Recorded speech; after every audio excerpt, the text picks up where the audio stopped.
Hello, good morning. আশা করি সবাই খুব ভালো আছো। আমিও ভালো আছি। আজকে সকালটা শুরু হইতেছিল আমি একটু হালিশ দিয়ে সেরা। যাই হোক, এটা খাইতে খাইতে আমি ভাবলাম যে তোমার সাথে একটা কথা শেয়ার করি, যেটা হলো কি ওখানে গরমটা কিন্তু খুব বেশি পড়ছে।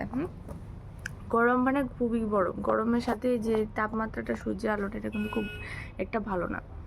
প্রচুর গরম, আমরা মানে ঘরে থাকা যায় না। আমি তো সকালবেলা জানলাটা লাগা রাখি, কারণ লোকে এত পরিমাণে তাপমাত্রায় মানে গোয়ার বাইরে। তো যেটা করতে চাইতেছি, সবাই সুন্দর করে থাকো, যত পারো বাইরে কম যাওয়ার চেষ্টা করো সূর্যের আলোটার মধ্যে একটু।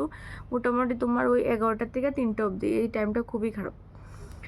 তো কিন্তু আমরা যাইতে হইব, আমরা তো কাজ থাকে, তো ছাতি টাতি নিয়ে আসলে মানে নিজের একটু প্রোটেক্ট রাখার চেষ্টা করো। আর হলো জল টল বেশি পরিমাণে খায়ও।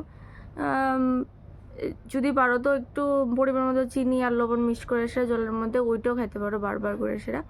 তাহলে বডিটা আমরা হাইড্রেট থাকবো। পার্সোনালি আমিও কম জল খাই, কিন্তু এবার এত গরমে মানে কী করতাম, নিজের থেকে জল খাওয়ার ইচ্ছে হইতেছে। তো আমি ভাবলাম যে তোমরা একটু কথাটা কই। তো আর আমার ভিডিও যদি তোমার ভালো লাগে থাকে সাবস্ক্রাইব করো। আর আমি অনেকদিন ধরে এসে ইউটিউবে ভিডিও করছি না, কিছু পার্সোনাল কারণে। তো যাই হোক, যদি ভালো লাগে তাহলে শেয়ার করো, লাইক করো।